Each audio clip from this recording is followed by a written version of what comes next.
Bismillahirrahmanirrahim. Assalamualaikum warahmatullahi wabarakatuh. Perkenalkan, kami dari kelompok 7 dengan mata kuliah biologi molekuler dengan asisten praktikum Kabani akan mempresentasikan hasil kajian kami terkait tentang identifikasi molekuler ikan patin pangasius Lipopea thalmus, Sauvage 1878 dan kijing Taiwan, Anodonta woodiana, Hart and Fuller 1974 berdasarkan markagen CO1. Berikut adalah pengenalan anggota daripada tim penyusun dari kajian yang sudah kami lakukan. Next. Selanjutnya kita masuk kepada latar belakang. Di latar belakang ini kita memiliki beberapa aspek. Yang pertama itu terkait tentang definisi biologi molekuler. Biologi molekuler itu bisa diartikan sebagai ilmu yang mempelajari tentang dasar-dasar molekuler, tentang DNA, RNA dan sebagainya. Lalu ada juga yang mempelajari tentang modifikasi, mekanisme dan interaksi molekuler. Selanjutnya ada dua jenis spesies yang kita kaji dalam penelitian ataupun pengkajian mata kuliah biologi molekuler, yaitu yang pertama tentang ikan patin. Ikan patin yang disebut dengan nama ilmiah Pangasius Lipopea thalmus termasuk ikan air tawar yang memiliki nilai ekonomis yang tinggi di Indonesia. Selanjutnya, ikan patin juga memiliki daya produksi yang tinggi untuk dijadikan sebagai bahan konsumsi dan juga berbagai organ-organnya juga bisa dijadikan sebagai nilai ekonomi yang tinggi seperti itu. Selanjutnya masuk ke dalam spesies kijing Taiwan dengan nama ilmiah Anodonta woodiana adalah kerang air tawar yang hidup di perairan berlumpur di dasar perairan. Selanjutnya ciri-ciri umum dari kijing Taiwan ini merupakan hewan yang hidupnya itu menetap dan tidak berpindah-pindah tempat seperti itu. Lalu dalam pengkajian ini kami melakukan di lokasinya ada di Situ Burung yang tepatnya berada di wilayah Dramaga, Kabupaten Bogor. Terakhir masuk ke latar belakang lagi. Yang terakhir itu ada analisis data lingkungan, yang mana mengapa penting kita melakukan analisis dari biologi molekuler ini, yaitu untuk mendukung pemantauan organisme perairan tanpa gangguan habitat. Next. Selanjutnya masuk ke metode. Selanjutnya ada metode, yaitu pengambilan sampel ikan patin dan kijing dilakukan di Danau Situ Burung pada tanggal 3 September 2023 yang dilakukan dari pagi hari, yaitu pada pukul 6 sampai pukul 12. Kemudian ada alat dan bahan yang dibutuhkan, yaitu ada sampel, sarung tangan latex, masker, alat bedah, timbangan digital, kantong sampah, tabung mikro, label, penggaris, alat styrofoam, baki, tisu, jarum pentul, dan kamera. Kemudian penanganan sampel pada sampel ikan patin, yaitu yang pertama siapkan alat dan bahan dan pastikan dalam keadaan yang steril.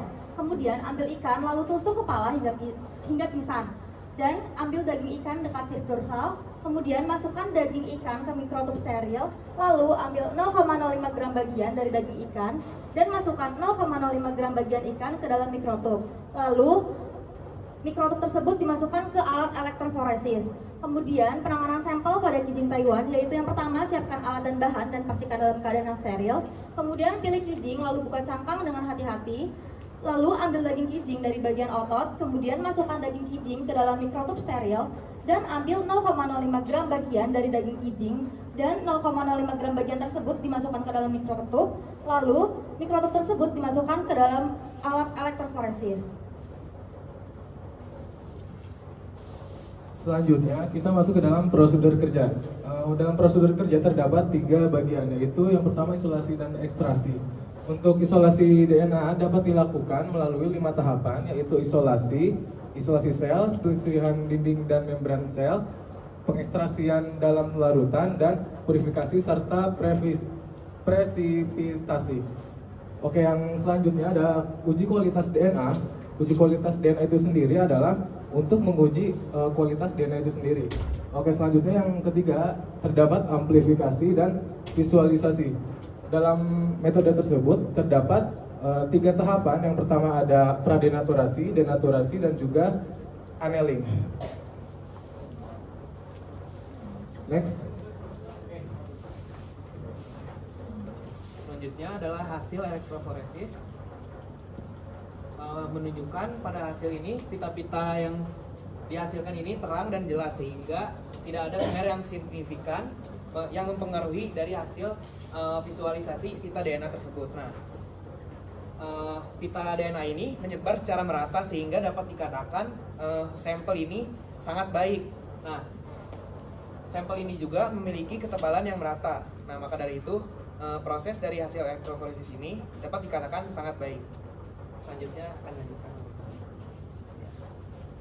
Oke, baik. Selanjutnya adalah hasil dan pembahasan dari pohon filogenetik. Pohon filogenetik sendiri dilakukan dengan tujuan untuk mengelompokkan serta memberikan informasi kekerabatan antar spesies. Di sini dapat dilihat bahwa hasil dari pohon filogenetik yang pertama ada kijing, ada Donta Woodyana, itu memiliki jarak kekerabatan yang cukup dekat dengan Anadonta impura dan juga Anadonta lucida. Sedangkan Anadonta lucida dan impura memiliki jarak kekerabatan yang cukup jauh dengan Pernaviridis dikarenakan sudah berbeda famili dan juga genus. Nah, selanjutnya ada di sini pohon filogenetik dari ikan patin itu sendiri, yaitu Pangasius hippophthalmus. Di sini dapat dilihat bahwa Pangasius hippophthalmus memiliki jarak kekerabatan yang cukup dekat dengan Pangasius bocourti, dan Helicophagus typus memiliki jarak kekerabatan yang jauh dengan Oreochiromis mosambicus dikarenakan sudah berbeda genus dan juga jenisnya. Selanjutnya akan dijelaskan oleh teman saya. Selanjutnya ada jarak genetik. Jarak genetik merupakan selisih genetik dari suatu spesies atau populasi. Nah, ini digunakan untuk mengetahui seberapa dekat atau seberapa jauh kekerabatan dari suatu spesies. Nah, dari Anadonta Woodyana itu memiliki jarak genetik yang paling jauh itu 0,547 dengan Pernaviridis. Kemudian di jarak genetik ikan patin memiliki jarak genetik yang jauh dengan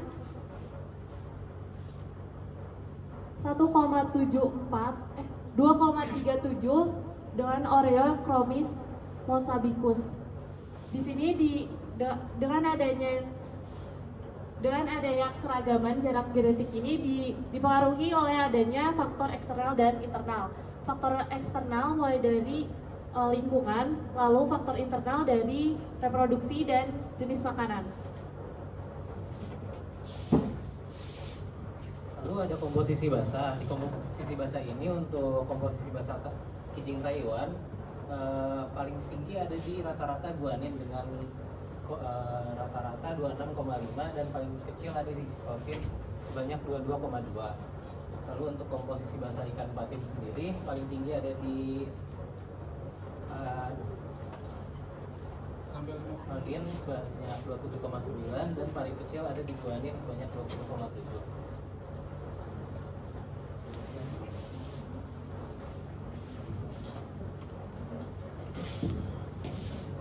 Selanjutnya untuk struktur populasi.